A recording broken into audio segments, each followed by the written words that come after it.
9, 10. Welcome to Rush the Fort. Today we're going to be playing Metroid Fusion. Yes, we're attacking Metroid Fusion. One of my favorite games and one of my favorite series. I adore the Metroid series. So cute. I enjoy it. Yeah, Samus is pretty cute. Just saying. I've been assigned to watch over a biologics research team. Yeah. Oh, gee. They're going to a really weird name for a planet, SR388. It's the Metroid homeworld, but Samus previously eradicated this planet of Metroids. Yeah. In Metroid 2. And so now since she's used to being on this planet in survival situations, they brought her along. Is her suit pulsating? It looks like it, yeah. It could be like electronic beepity boops. Maybe. Because I know her suit does that later on. Yeah, like when she has the X-parasites on her. Yeah, obviously. I mean, it's like a parasite. Because it's like a living thing, but I'm surprised they did that, and it might have been a thing that they sort of remodeled it, but then they kept the pulsating thing so they didn't have to add extra code. Yeah. Or it could just be like, it's mechanical, so it's going to be moving. It has these little lines that the little electrons go through. Yeah. Oh yeah, and forgot to mention, she just got attacked by an X-parasite. Yeah. And it's kind of messing with her head, and she can't drive under the influence. She's going to crash into an asteroid belt. Of all places in space for you to just happen to crash. Oh yeah, like right by an asteroid belt. Yeah, you can swerve as much as you want. There's nothing out there, but of course they're just like. Yeah, space is literally just nothing until you get to certain parts of it. You have to be pretty bad to crash in space. Yeah. Because normally you just go drifting off. Yeah, it's just like be unconscious. Ah, yes, they got her back though, and luckily enough for her. So sappy. Sappy. All this honey. Yeah. Might need to call Winnie the Pooh on the line. But it's just like an interesting thing that they're doing. Is like we could take the suit off, but let's just remove the parts that have it on it. I think the thing is that parts of the suit were attached to her body. Oh yeah, so it'd be like sort of because her suit's kind of weird in that she doesn't just put it on. It's a part of her. Yeah, sort of like the Crisis suit. Yeah, a little bit. So they remove little bits, and then they put some a cure. So if Samus was conscious, then she could remove the suit herself. But since she's not, then they have to do it. What'd you guys do to my suit? You were sort of asleep.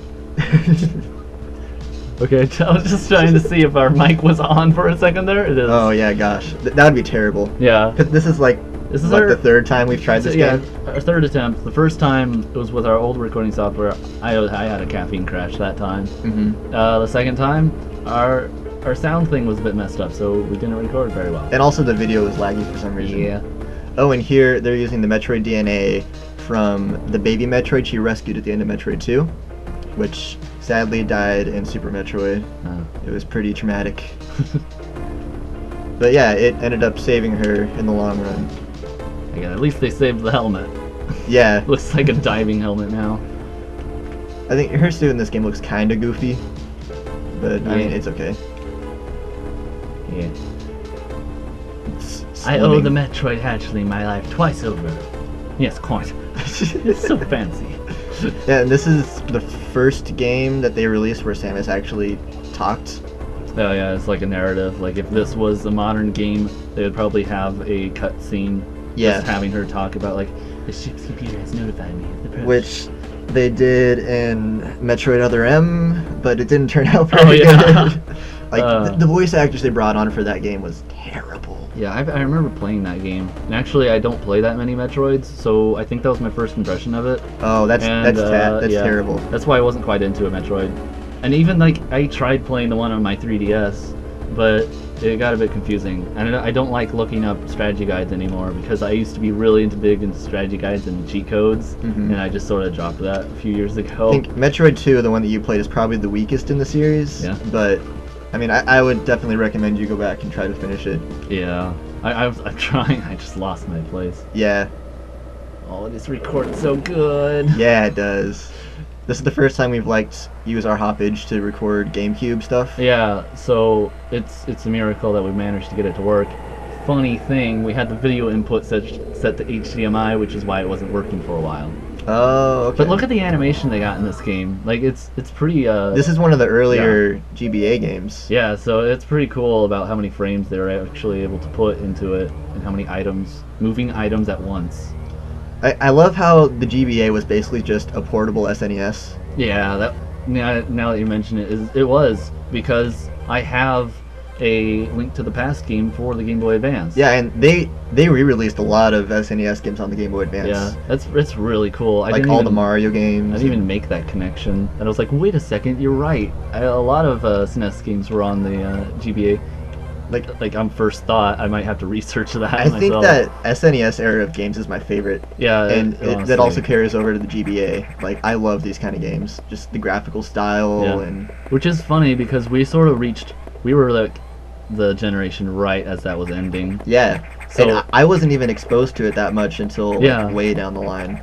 I had a PlayStation as a kid. My family is pretty old, like a lot of siblings kind of thing. So it's like, we had an Atari when I was young, so I played a lot of old games when I was younger, so it was like I had that same experience, but some people say you didn't truly experience it like we did. Yeah. And I'm like, but I played it at the same age as you did. You didn't have the real experience because it wasn't my experience. Yeah, it's like, well, I'm sort of like, I'm talking about how my brother and I had this discussion, and we resolved it. You know, we had this agreement, but it was like, what he said was you had to have rented the game, had the experience of getting it and playing it for the first time. And I'm like, yeah, I had a totally different experience because my family just had the games and I was young and that's how I played it. Yeah. But it's like, if I was the oldest child, we wouldn't have had the N64 basically, because I would have been like 6 by the time that I played. There's a dangerous creature here.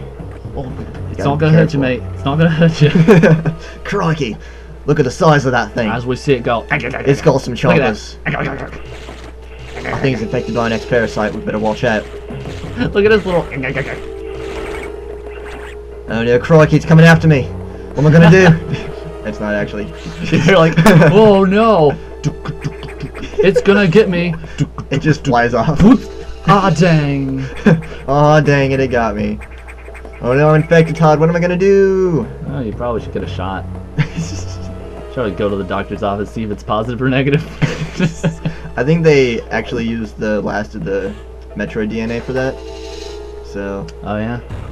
But plot twist, they actually benefit me now because I have the Metroid DNA. It's really funny too. It's sort of like what is it, the Dark One? She gets corrupted.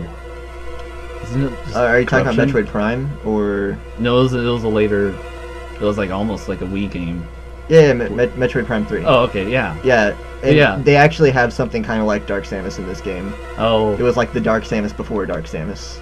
Yeah, but it's just like she gets infected in that one with this weird dark energy the stuff. Phazon. Yeah, and I don't know how they resolve that, but this one, it's like a snake venom thing. Yeah, a little bit. And so it's like, I don't know quite how to analyze similes and all that. My family's known for doing similes, but yeah, it's just like a snake venom kind of serum. Yeah. Oh yeah, and isn't it true that like the quarantine bay has no longer quarantine, dude? Yeah, it's like the one place that's supposed to be safe. Yeah, it's like, this is our locked up area. It is not locked up at all. Yeah. You gotta go fix that for us, please? Because the X-parasites are like, they're more dangerous than Metroids, which are like the biggest threat in the galaxy. Yeah. But it turns out, like, when they sent Samus to kill the Metroids, she ended up destroying the one species that was fighting off the X-parasites. Yeah, and now they're like, well, seeing as they benefit you now, could you just sort of like absorb them all? Yeah, and so like Samus is the ultimate anti-X parasite. Yeah, and it's funny because she has the Metroid stuff, so really she's just doing the job the Metroids were doing in the first place. Yeah, but which is ironic because they're supposed to be the main enemy of Samus. Yeah. What do you gotta do to open that door eventually? You gotta get the missiles. Oh, that's which right. is what we're on the way to do right now. Navigation room, get some briefing. There's a lot of briefing going on in this game. Yeah, and the commanding officer that's talking to her is actually an AI. It's like a computer. Yeah, and it's like and the other M. Yeah, it's I'm just gonna drop that game, and maybe we might play it later though. Yeah, I mean, I guess we could play that game sometime down the line. Yeah. Although it's another Zelda instance where I don't want to play 2 of the same series at once. Oh yeah, that would be bad. It's like we're playing Wind Waker, and I really want to play Minish Cap or Link to the Past, but here she's talking about how the commanding officer computers are reminding her of an old commanding I officer. didn't even realize this was in the text. Yeah, Adam Malkovich. He called me lady on missions. Oh. From anyone else, it would have sounded sarcastic, but Adam made it sound dignified. Out of respect and with some irony, I named the computer after him. Oh. Yeah, so dang, so it was her decision to do that? Yeah, and she, like, she really looked up to Adam, and you can tell in this game, like, wow, he seems like a really cool person. But then you play Other M, he turns out to be kind of a dick. Alright, lady, go do this mission. He's like, this isn't how it was described. Yeah, he's, like, really abusive to her, and at one point, he shoots her in the back when a Metroid is about to attack her. And so that takes away her power suit, and she's in her Zero suit. She's like super exposed. Yeah. He shoots her instead of shooting the Metroid. It makes no sense whatsoever. Well, you know what else makes no sense? Abruptly ending this conversation, going to the next episode. What?